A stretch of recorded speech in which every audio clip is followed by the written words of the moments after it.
Yan guys, mayroon na naman tayong i-check na NV350 ang naging issue overheat, pero napagawa na raw to, bagong pagawa lang, nakatatlong head gasket na raw yung mekaniko pero andon pa rin yung problema. So ito nga guys, na pangatlong kalas kabit nila sa head ay nagpagawa na mismo sila sa raon ng head gasket pero hindi pa rin tumitino yung NV350. Hindi mo na ginamit. Hindi ko na ginamit. Sayang yung top over. Pero sumabog kasi pagkatapos top overhaul, di ba? Ay, lakas ng pressure. Lakas ng pressure, sir. Malamig yan, oh. Okay, ini-start ko lang yung kaunti. Konti lang? Oo, pag minub ko lang. Ayun.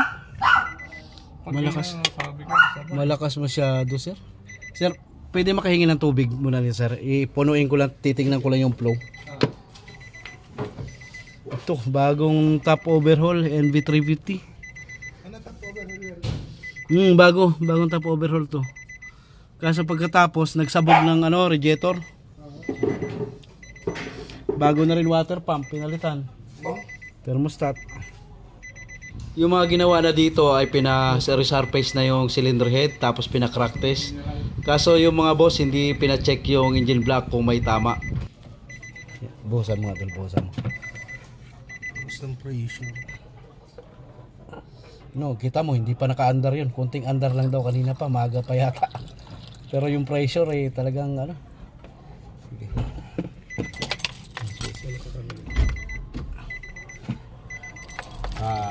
Tingnan nyo mga boss kung gaano kalakas. Bago natin interviewin si sir dito sa NV350 niya, so shout out nga pala kay Romeo Bimbo Sibilia Jr. Shout out sa iyo, sir.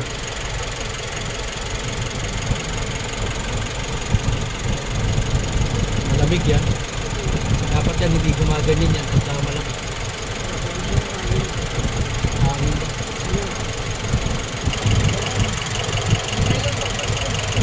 Ganon? Tatlong palas na sir ito? Head?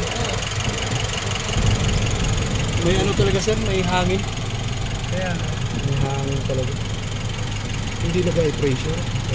High pressure, doon pala bumulwak na eh. Malamig pa lang yung hangin. Ganun yung hangin. Lalo pag uminit. Pag uminit yan, nagsasabog talaga yan. So ganun gagawin natin sir. Tanggal ulit yan, tapos engine block focus natin, tapos check mo natin yung head bago ka bumili kung palitin talaga yun. Tama. Kaya nga sabi ko Hangin doon, no? Tigas hangin na. Dahil di naman. Tapos sir, magtatapos muna kami. This week kaya. Mga next week ko namin makapapagod. Tapos huwag lang natin madali kasi yung episode namin hindi namin i-release na ganyan ginawa natin, tapos babalik ko rin ganyan ginawa natin. Yung gusto nga yun ako kukunin na talaga. Wala yung mga sir. Kaya kakao mo pinasok ito. Kaya mga boso, malamig pa yan. Wala pang di ba na hindi pa na sinignator yan. Walang sablay talaga. Uulitin, tatlong kalas na pala. Sa akin yung ang pinagkainitan yung cooler Oil cooler, pinalitan na rin. EGR. EGR cooler. May mahal na. Baka nagkakahangin.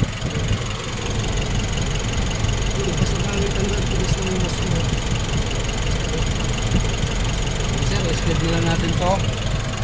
Tatapos muna kami.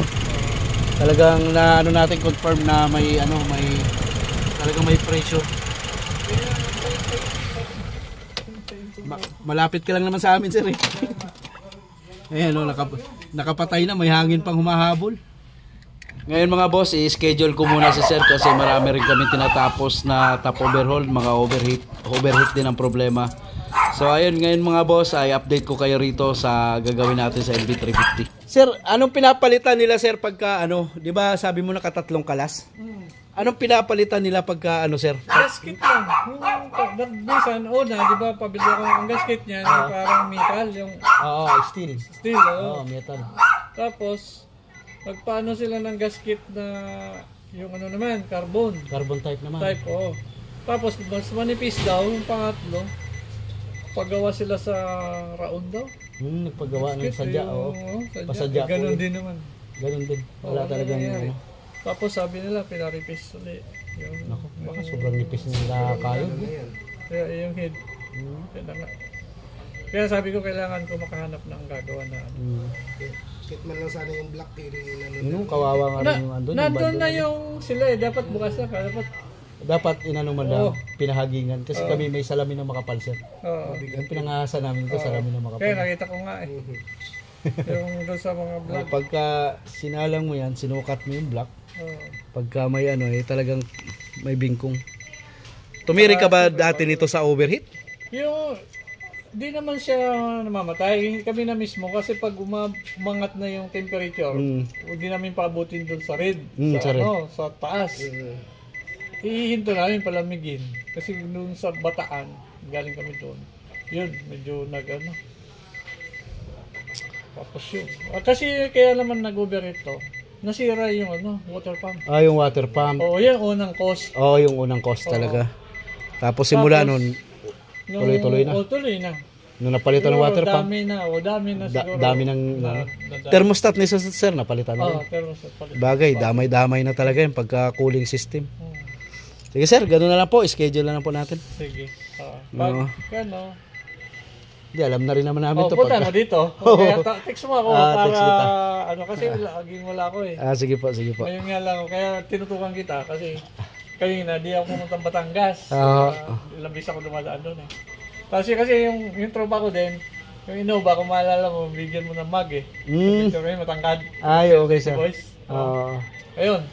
Sabi ko doon mo dalhin. Kasi punta kami Baguio, hirap din umahon yung Innova niya. Innova niya. Okay, dalhin mo doon, pa-check mo. Sige sir, schedule na lang po. Salamat sa Sige, sir. Thank you sir, thank you. MB350. Wala yan ako. Wala ko magamit na malaki. Sige po. Thank you. Ayos natin yan. So ayun nga mga boss, kung nakita nyo kanina yung NV350 na pinuntahan natin, nakatatlong top overhaul na papalit-palit ng head gasket. Sobrang lakas parang pressure. Tapos narinig nyo naman yung sinabi ng customer kanina, nagpuputok ng hose o di kaya radiator. Kaya bago na naman yung radiator nya. Ang ginawa ko muna for schedule muna siya kasi medyo puno yung shop natin ngayon. Ayan, so yung mga ganong condition mga boss, dapat i-check rin natin yung condition ng engine block pag nag-top overhaul tayo. Tulad yung kanina, sobra pong gastos na kasi nakatatlong ulit na binaba, ganun pa rin nangyari. Tapos nagpasadya pa sila ng head gasket para lang mapatino yung pag-overheat ng NV350. And so update ko kayo mga sir sa NV350 pagka ginawa na natin, no? Sa konting sharing lang yon na pag nag-top overhaul tayo ay kailangan rin nating i-check yung ating kondisyon ng engine block kung may bingkong o wala.